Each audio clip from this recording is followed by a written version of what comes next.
Genesis chapter 41. When 2 full years had passed, Pharaoh had a dream.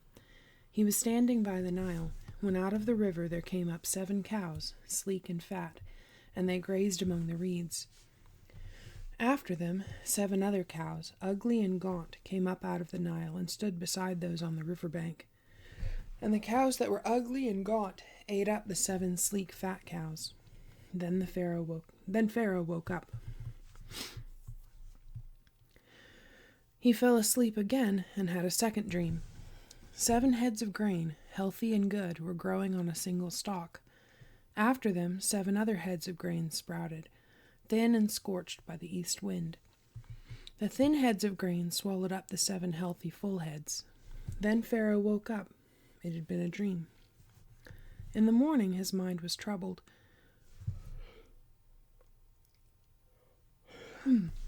So he sent for all the magicians and wise men of Egypt. Pharaoh told them his dreams, but no one could interpret them for him. Then the chief cupbearer said to Pharaoh, "Today I am reminded of my shortcomings.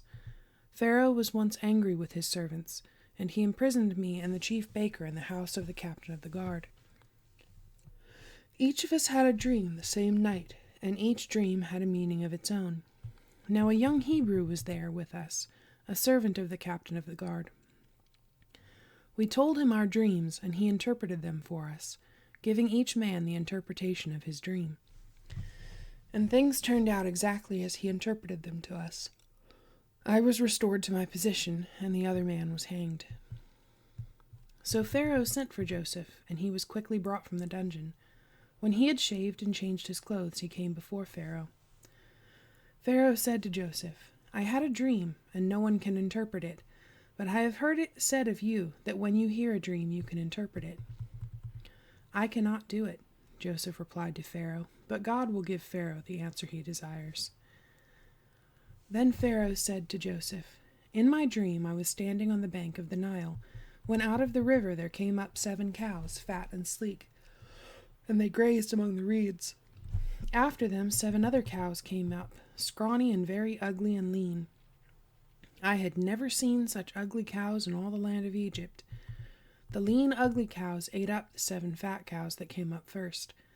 But even after they ate them, no one could tell that they had done so. They looked just as ugly as before. Then I woke up. In my dreams I also saw 7 heads of grain, full and good, growing on a single stalk. After them 7 other heads sprouted, withered and thin and scorched by the east wind. The thin heads of grain swallowed up the 7 good heads. I told this to the magicians, but none could explain it to me." Then Joseph said to Pharaoh, "The dreams of Pharaoh are one and the same. God has revealed to Pharaoh what he is about to do. The 7 good cows are 7 years, and the 7 good heads of grain are 7 years. It is one and the same dream. The 7 lean, ugly cows that came up afterward are 7 years, and so are the 7 worthless heads of grain scorched by the east wind. They are 7 years of famine. It is just as I said to Pharaoh. God has shown Pharaoh what he is about to do. 7 years of great abundance are coming throughout the land of Egypt, but 7 years of famine will follow them. Then all the abundance in Egypt will be forgotten, and the famine will ravage the land. The abundance in the land will not be remembered because the famine that follows it will be so severe. The reason the dream was given to Pharaoh in 2 forms is that the matter has been firmly decided by God, and God will do it soon. And now let Pharaoh look for a discerning and wise man and put him in charge of the land of Egypt. Let Pharaoh appoint commissioners over the land to take 1/5 of the harvest of Egypt during the 7 years of abundance. They should collect all the food of these good years that are coming and store up the grain under the authority of Pharaoh to be kept in the cities for food. This food should be held in reserve for the country, to be used during the 7 years of famine that will come upon Egypt, so that the country may not be ruined by the famine." The plan seemed good to Pharaoh and to all his officials. So Pharaoh asked them, "Can we find anyone like this man, one in whom is the Spirit of God?" Then Pharaoh said to Joseph, "Since God has made all this known to you, there is no one so discerning and wise as you. You shall be in charge of my palace, and all my people are to submit to your orders. Only with respect to the throne will I be greater than you." So Pharaoh said to Joseph, "I hereby put you in charge of the whole land of Egypt." Then Pharaoh took his signet ring from his finger and put it on Joseph's finger. He dressed him in robes of fine linen and put a gold chain around his neck.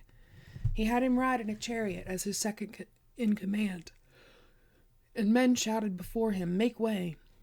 Thus he put him in charge of the whole land of Egypt. Then Pharaoh said to Joseph, "I am Pharaoh, but without your word no one will lift hand or foot in all Egypt."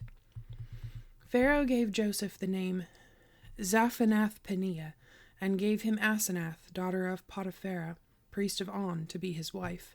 And Joseph went throughout the land of Egypt. Joseph was 30 years old when he entered the service of Pharaoh, king of Egypt. And Joseph went out from Pharaoh's presence and traveled throughout Egypt. During the 7 years of abundance, the land produced plentifully. Joseph collected all the food produced in those 7 years of abundance in Egypt and stored it in the cities. In each city he put the food grown in the fields surrounding it. Joseph stored up huge quantities of grain, like the sand of the sea. It was so much that he stopped keeping records because it was beyond measure. Before the years of famine came, 2 sons were born to Joseph by Asenath, daughter of Potiphera, priest of On. Joseph named his firstborn Manasseh, and said, "It is because God has made me forget all my trouble and all my father's household." The second son he named Ephraim, and said, "It is because God has made me fruitful in the land of my suffering." The 7 years of abundance in Egypt came to an end, and the 7 years of famine began, just as Joseph had said. There was famine in all the other lands, but in the whole land of Egypt there was food. When all Egypt began to feel the famine, the people cried to Pharaoh for food. Then Pharaoh told all the Egyptians, "Go to Joseph and do what he tells you."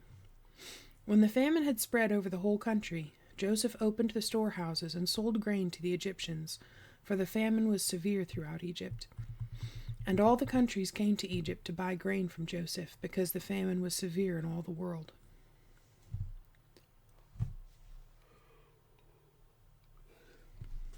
Chapter 42. When Jacob learned that there was grain in Egypt, he said to his sons, "Why do you just keep looking at each other?" He continued, "I have heard that there is grain in Egypt. Go down there and buy some for us, so that we may live and not die." Then 10 of Joseph's brothers went down to buy grain from Egypt. But Jacob did not send Benjamin, Joseph's brother, with the others, because he was afraid that harm might come to him. So Israel's sons were among those who went to buy grain, for the famine was in the land of Canaan also. Now Joseph was the governor of the land, the one who sold grain to all its people. So when Joseph's brothers arrived, they bowed down to him with their faces to the ground. As soon as Joseph saw his brothers, he recognized them, but he pretended to be a stranger and spoke harshly to them. "Where do you come from?" he asked. "From the land of Canaan," they replied, "to buy food." Although Joseph recognized his brothers, they did not recognize him. Then he remembered his dreams about them and said to them, "You are spies. You have come to see where our land is unprotected." "No, my lord," they answered. "Your servants have come to buy food. We are all the sons of one man. Your servants are honest men, not spies." "No," he said to them, "you have come to see where our land is unprotected." But they replied, "Your servants were 12 brothers, the sons of one man, who lives in the land of Canaan. The youngest is now with our father, and one is no more." Joseph said to them, "It is just as I told you, you are spies. And this is how you will be tested. As surely as Pharaoh lives, you will not leave this place unless your youngest brother comes here. Send one of your number to get your brother. The rest of you will be kept in prison, so that your words may be tested to see if you are telling the truth. If you are not, then as surely as Pharaoh lives, you are spies." And he put them all in custody for 3 days. On the 3rd day, Joseph said to them, "Do this and you will live, for I fear God.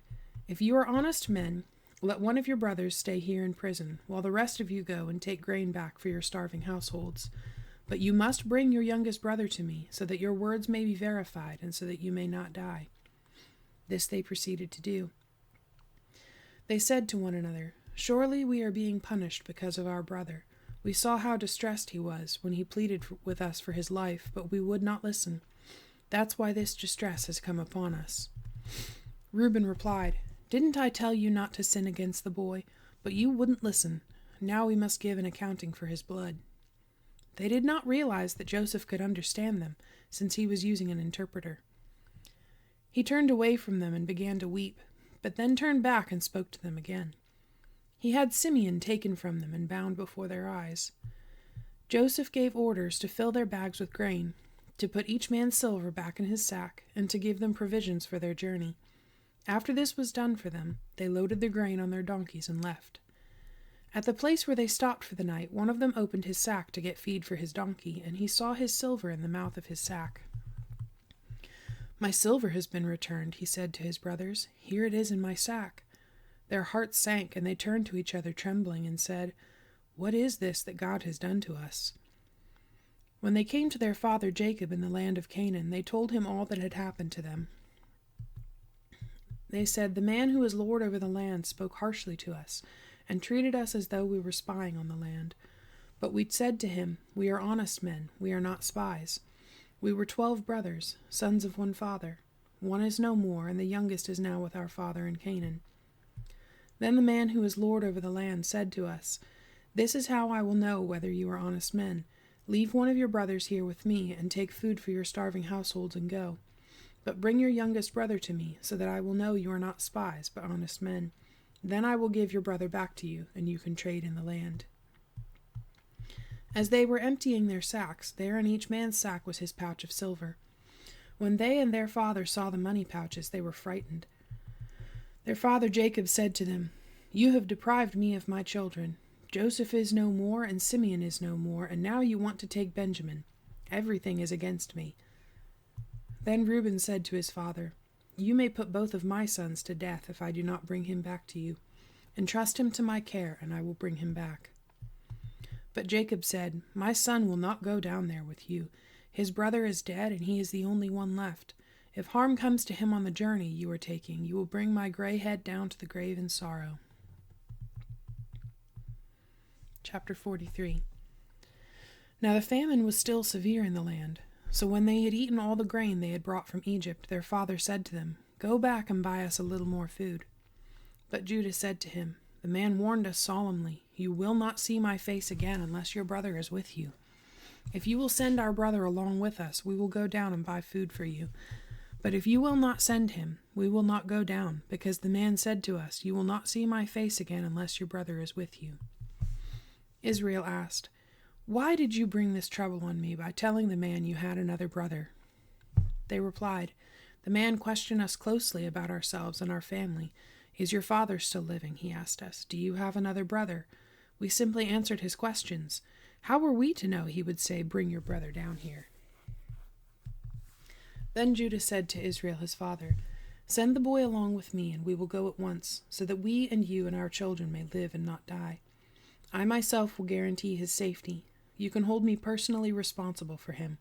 If I do not bring him back to you and set him here before you, I will bear the blame before you all my life. As it is, if we had not delayed, we could have gone and returned twice."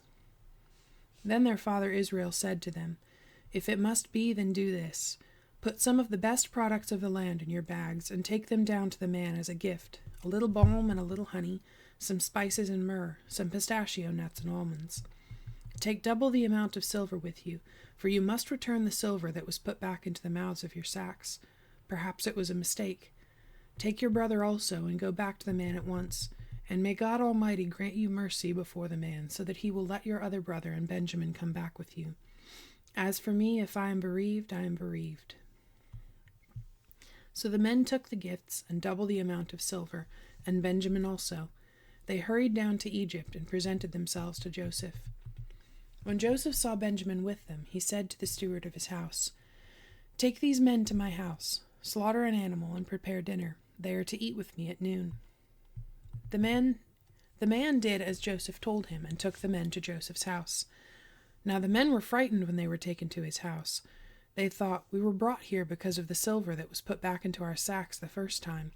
He wants to attack us and overpower us and seize us as slaves and take our donkeys."